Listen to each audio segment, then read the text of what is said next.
Kami dari kelompok 6 mata kuliah Perencanaan Pembelajaran Bahasa Indonesia. Di sini saya akan memperkenalkan diri saya dan teman-teman saya. Nama saya Maria Orliana Kafun dengan NPM 31230038. Dan saya Gaudensiana Abi dengan NPM 31230019. Dan saya Nicodemus Fahmat dengan NPM 31230119. Dan saya Maria Susanti Eko dengan NPM 31230024. Dan saya Skorlen Dian Vina Kapola 31230122. Baik, di sini kami akan menjelaskan materi tentang media dan sumber pembelajaran kreatif bahasa Indonesia di era digital. Yang pertama, saya akan mempromosikan tentang program studi pendidikan bahasa dan sastra Indonesia.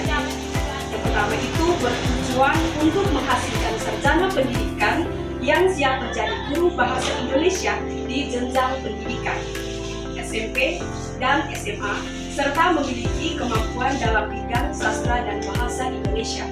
Yang kedua, soroti kelebihan prodi ini seperti kemampuan menganalisis bahasa dan sastra Indonesia dengan baik, serta kemampuan mengajar yang efektif. Mari bergabung bersama kami. Program studi pendidikan bahasa dan sastra Indonesia bukan hanya tentang belajar bahasa dan sastra, tetapi juga tentang membentuk karakter, kreativitas, dan menumbuhkan rasa cinta tanah air. Dengan pengajaran yang kompetensi, fasilitas yang mendukung, dan kurikulum yang relevan dengan kebutuhan zaman, kami siap membimbing Anda mencapai potensi yang terbaik. Media pembelajaran adalah segala sesuatu yang digunakan untuk menyampaikan pesan pengajaran, termasuk alat bahan dan metode serta strategi. Sumber pembelajaran adalah segala sesuatu yang dapat digunakan dalam merancang peserta didik untuk belajar, baik yang dirancang maupun tidak dirancang, serta yang direncanakan dan tidak direncanakan. Media pembelajaran kreatif adalah media yang dirancang dan digunakan secara kreatif oleh aktivitas siswa, baik pengajar maupun pendidik. Selain itu, ada pun manfaat media dan sumber pembelajaran kreatif. Yang berikut manfaat media dan sumber pembelajaran kreatif. Meningkatkan minat belajar. Media kreatif dapat membuat pembelajaran lebih menarik dan menyenangkan, sehingga siswa lebih bermotivasi untuk belajar. Memudahkan pemahaman. Media kreatif dapat membantu siswa memahami konsep yang abstrak menjadi lebih konkret, dapat memperjelas pesan pembelajaran, mengatasi keterbatasan ruang, waktu, dan indera. Yang berikut jenis-jenis media. Yang pertama, media audio.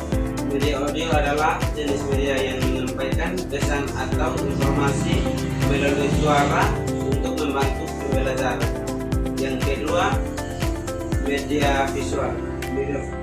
Media visual menyampaikan informasi atau pesan melalui gambar, grafik, atau video untuk mendukung pembelajaran. Yang ketiga, media interaktif.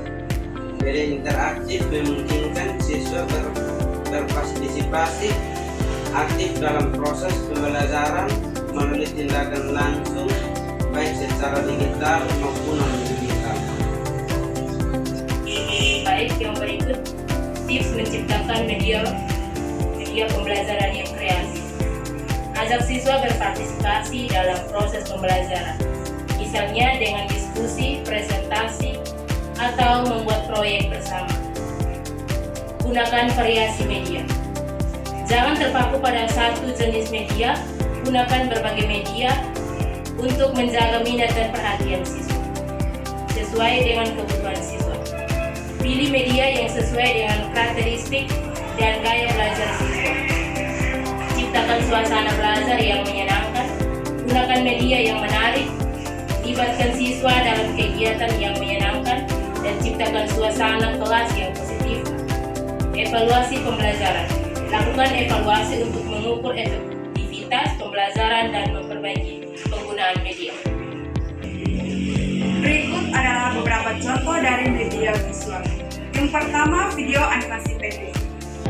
Video animasi pendek di mana guru meminta siswa membuat video berdurasi 2-3 menit yang menjelaskan konsep tata bahasa yang sering dianggap sulit seperti kalimat efektif, jenis-jenis paragraf, atau perbedaan konjungsi. Visual yang menarik membantu pemahaman bagi siswa.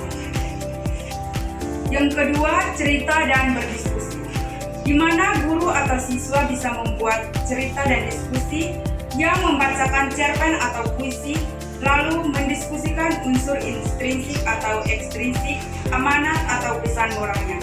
Ini melatih kemampuan menyimak dan menganalisis sastra. Yang berikut, proyek atau literasi, di mana siswa membuat proyek atau literasi singkat yang berisi urusan buku sastra Indonesia yang mereka baca, atau tutorial menulis kreatif, misalnya tips menulis cerita horor, atau melatih kemampuan berbicara di depan kamera, menyusun argumen dan kreativitas. Sekian hasil presentasi